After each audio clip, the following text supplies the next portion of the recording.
shit's in the safe. Got me a spot out the way. Nigga just tryna be safe. Let's get to the sports talk. Again, I just want to commend because I know how hard today was, and it is the first step of getting back. And at some point, I don't think we're ever going to feel the same. I think what you guys say about the NBA just is changed. But we will get back to doing the thing that Kobe Bryant loved most, which was playing basketball.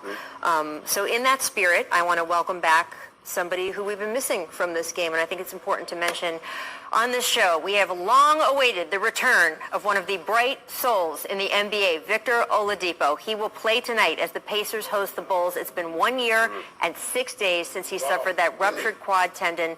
Pacers only 3 games out of the 2 seed, people, and they hope this is going to be a huge boost in the second half of the season. Oladipo, a 2-time All-Star. He was in his last full season, was 3rd-team All-NBA, and you guys know Victor. He is one of the sort of good humans in this league, and honestly, after the last couple days, because they put the right pieces around him. They got him a solid point guard in the Brogdon. Then they got Sabonis locked up. Then they still got Turner. They got a lot of good pieces that's around him that was holding it down until he came back. So when he come back, he don't have to do as much. They gonna let him ease his way on in this team, and he ain't gotta worry about doing so much because they got the guys around him until he get back in basketball form and shape and be ready to go. He probably ain't gonna do a whole much in his debut, but when he get a couple more games on his belt, you gonna see him back to his old self. It ain't just gonna happen so he's still on the floor, but as long as they still have a good team with the Pacers until he came back, now they got him back fully healthy. Now it's going to be a different second half for this team. I need some good human time, so I'm really, really pleased he's coming back. What do you expect from him? Well, I don't have very large expectations. When you sit out a year not playing NBA basketball, it's going to take some time. I mean, we've seen guys come back, and it took a whole year to get back to where they were. But what he will give them is a presence, a guy who can go out there and hit big shots late in the game, a guy who could create a basket. Do I expect him to be in his 20-point, 25-point scoring ways?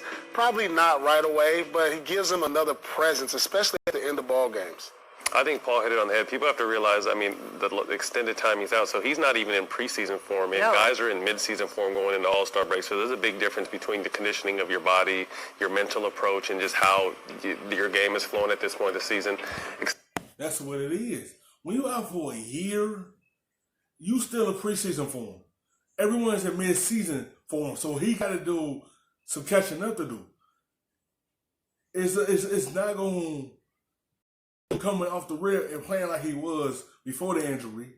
It's going to take some time because sitting out a whole year, it takes you time to catch up to everything.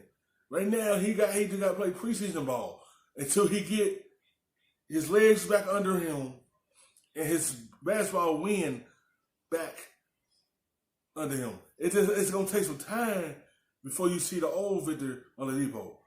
And they know that it's going to take some time with him. They still got some good players surrounding him. So everything's in place for them.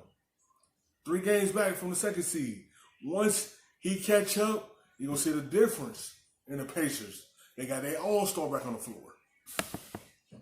Excited to have him. Just his presence alone is going to bring energy and his smarts and helping those guys on the floor. But to get back to the guy that made him a 2-time All-Star. The peak really centers the team. Everyone goes into the role that they should be in, and the Pacers being 30-17 without him is one of the very best stories in the entire league this year. They have had a fantastic, fantastic season. Now they have some big decisions to make about who starts, who gets squeezed out of the bench rotation and all that, but the version of him that's an all-star really puts this team together. All right, well, given, though, that, as these two guys say, we don't necessarily, it would be too much to expect of him to be an all-star right away. So how does him coming back, what ceiling would you put on the Pacers, given that you're going to get moderate Victor Oladipo? Well, everything in the East depends on what seed you get. Like, would you rather be the 6th seed or the 4th seed? Would you rather be seated lower and be out in Milwaukee's bracket, or would you rather be seated higher? To me, all these teams from 2 to 6, they could all beat each other. No one is standing out right now.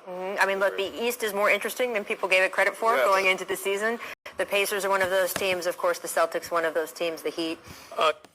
It's going to be a lot how this rotation is going to be. Since he's coming back, now you got to switch up everything. The rotation is going to get a lot smaller. And they got to figure out a lot of things out. Since he's back on the floor, it's going to be some guys' minutes might go down. So it's a lot of things they got to figure out.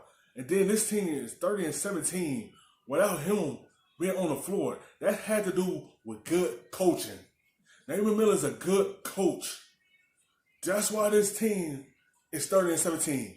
When you have a good coach that's not a coach without his big-time all-star on the floor, that shows you his coaching style is elite. Because of what he could do without his all-star being on the floor, it shows you how he have a good coach. That's a good story this season.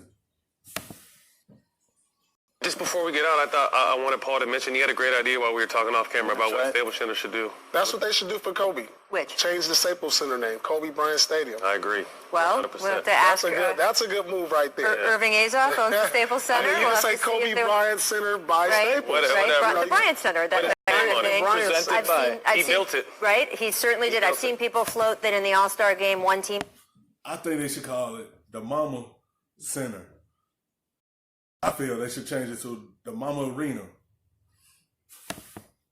Should all wear number 8. One team should wear number 24. This is a lasting memory. When you come downtown and you see the Bryant Center, that should be it forever. There you go. We're going to start some lobbying. Thank you guys for joining us and these guys as well. Thanks for watching ESPN on YouTube. For more sports highlights and analysis. Better look back at the rub, nigga, I gotta be safe.